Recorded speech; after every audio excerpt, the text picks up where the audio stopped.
Hi, my name is Tyler Ringy. I'm actually one of the owners over here at ProSkill Services. And today I'm going to go over supercooling and how to utilize APS's different rate plans to lower your bill in the summer when you're trying to keep your house cool. Supercooling is the process of overcooling your home and using everything inside the house as a battery to actually store cooled BTUs and allow those BTUs to then keep the house cool through the on-peak demand time frame in APS's Super Saver Max plan. If you go to our website, proskillservices.com, you'll be able to go over to our blog, which is right here. And on our blog, we actually have a pretty detailed study that we performed. It was actually, the sample was actually my own personal home where we were able to basically control the parameters and what was going on to show that you can in fact see dramatic savings when you're supercooling. My house is 3,100 square foot. I've got 2 ACs, 2 pool pumps. My attic insulation is good. I've got newer doors and windows, north-south exposure, and I went through the parameters that we actually set up the supercooling schedule. APS had its old rate plan, which was the 12 to 7 rate plan. It now is the 3 p.m. to 8 p.m. Plan, and that is your demand time frame when you want to use as little energy as possible. A lot of people really don't know, how to supercool, and so I'm going to just go over the schedule that you need to adhere to, and then go over any pitfalls that you might run into in supercooling. Because if you do fail to follow the appropriate schedule and follow the process correctly, you can actually see your bill go up. And we've seen that happen for some of our customers who, despite their effort, they failed in one way or another to keep their demand down, and therefore their bill actually went up. It's something that sometimes takes a couple weeks to learn how to do. So that being the case, I'm actually going to take you over to APS's website and show you how you can track your current usage on a day-to-day basis so you can ensure those savings by the end of that month. If you come on down, as you scroll down the blog post here, you'll actually see a little infograph here, and it just simply lays out how to schedule your programmable thermostat. And I want to make a special note, you definitely need to have a programmable thermostat to supercool.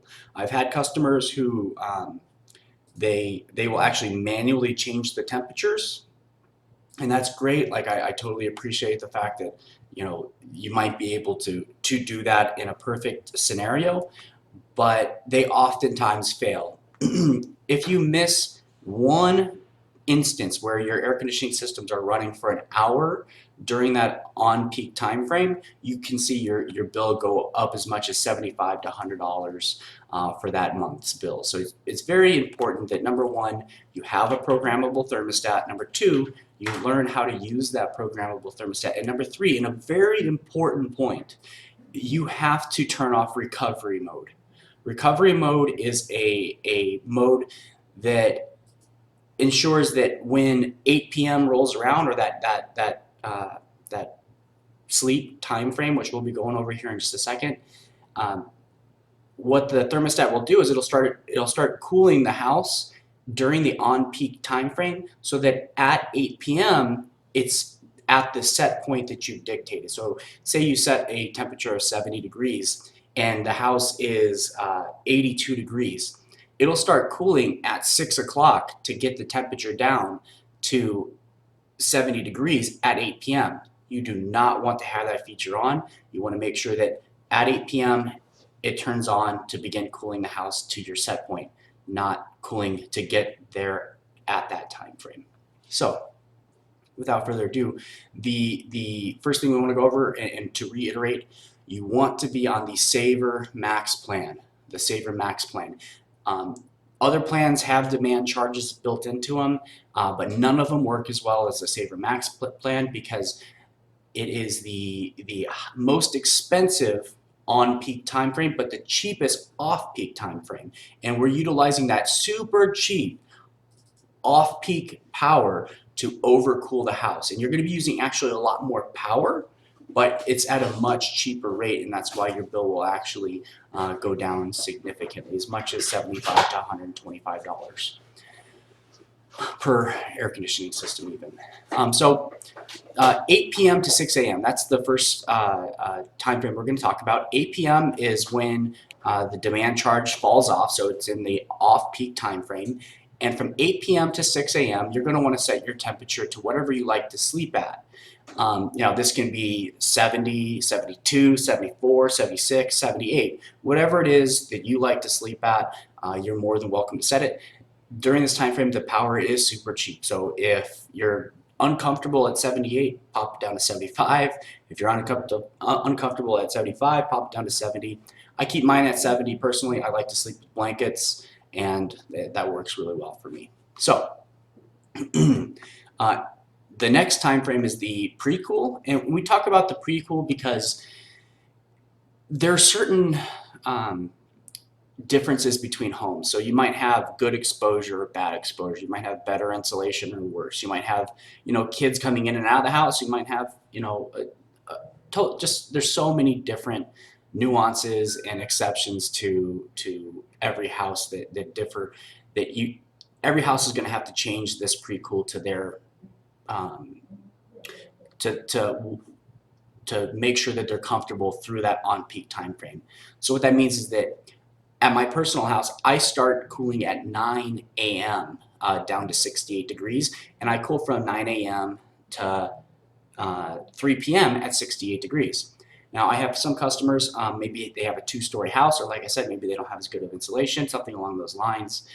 They start cooling as early as 4 a.m. in the morning. And so what they're trying to do is they're trying to put as much cold air and take out as much heat from the house as possible, and they're storing it just like a battery. So you charge a battery, all that cold air is going to make the concrete and the drywall and your couch and your granite countertops and all that stuff is actually getting cold, and it becomes a battery, so that as it releases and as it begins to heat up, it's actually counteracting and keeping the temperature in the house cooler.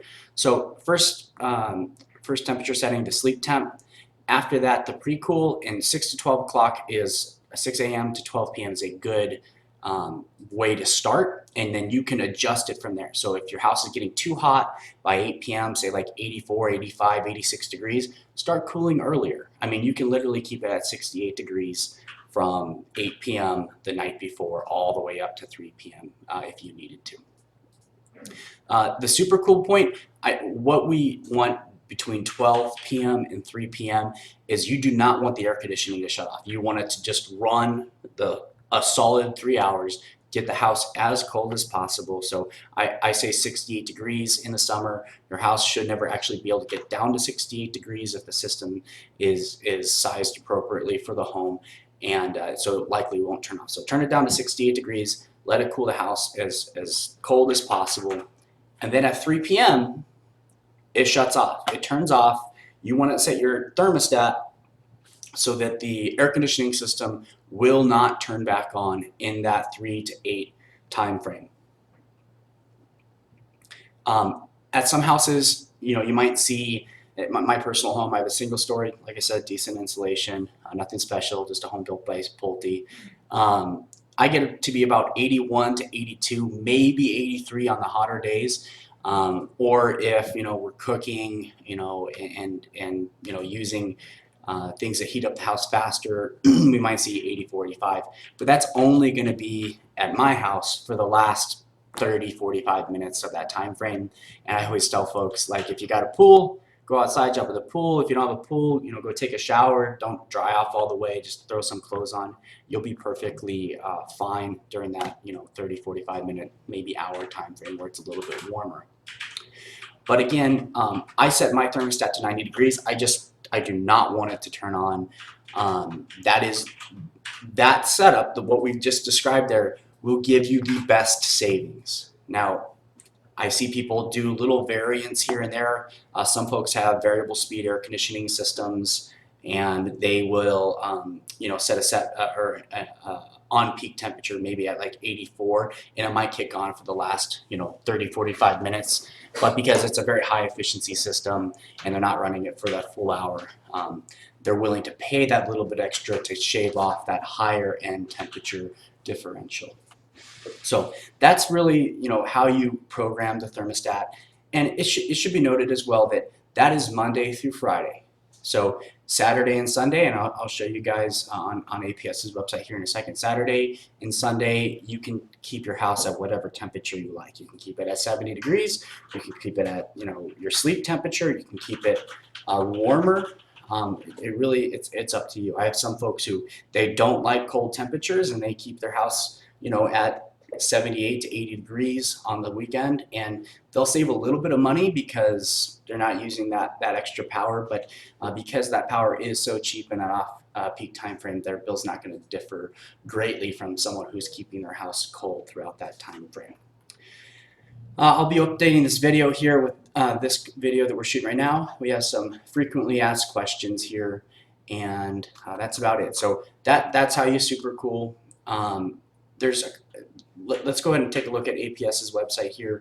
We'll go through how to track your usage, and then I will speak about a couple things, a couple pitfalls that people have ran into. So on APS's website, if you go to the home page here, which is what I'm going to do.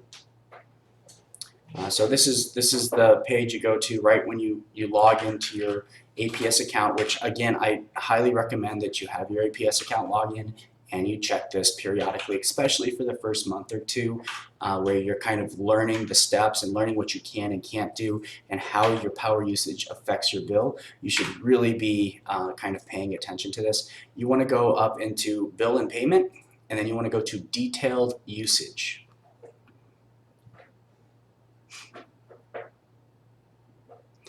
At your detailed usage, you're going to see your 1 day lagging energy usage. So this is from May 31st. Today is June 1st. And you can see yesterday was Sunday, so I was off peak.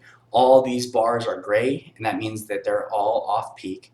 And if you look right here, and if you just look at my mouse cursor, right at 3 o'clock is when that on-demand time frame would be coming on. Between 3 and 8 o'clock, you can see that my demand was 10.61 kilowatts. That's 10.61 times $17 if that was running on peak. So it would be $170 just for the demand charge. That being said, this was the weekend. There is no demand charge, so we're good. Now, if you go back, this is Saturday. Again, no demand charge. This is Friday. Now you're going to see that you have an on-peak and off-peak time frame. And you can see that as the day progresses, I'm cooling my house down, and you can see that my actual on-peak usage is going up and up and up and up and up and up, and then it just craters. That's when my air conditioning system shut off. And when that happens, from this time frame, my ACs are not going to turn back on, and then at 8 p.m. they're going to go back up again. So what does this tell you? What is the goal in looking at this? You want to really closely examine the on-peak time frame and make sure that you're not seeing any weird spikes. If all of a sudden you have a 10 kilowatt usage at 6 o'clock, what happened? Is your thermostat not programmed right? Did one of the kids go and like, hey, I'm hot, and flip it on? Were you out of town and had a home watcher come in, play with it? I've seen all kinds of things like that. Now, this demand, this is where you're really going to start shaving off dollars off your bill. So I try to keep mine under 4 kilowatt hours. And you can see I actually already went above that. The current demand, or the highest demand in an hour for the month so far in this current billing cycle is 4.46 kilowatts. I've been running my pool pump. I had a little bit of an issue with a green pool, so I've been running my pool pump longer just to clear that up, and that meant that it ran for a full hour on peak, and that's why I probably bumped that up by about a kilowatt hour. So I would normally be about 3.46 kilowatts. Well, now I'm at 4.46. So the pitfalls. If you're cooking with heavy energy use appliances like resistance burners, like on a range or in a oven, those are going to bump up your bill. If you have a electric hot water heater, you really want to put a timer on electric hot water heater.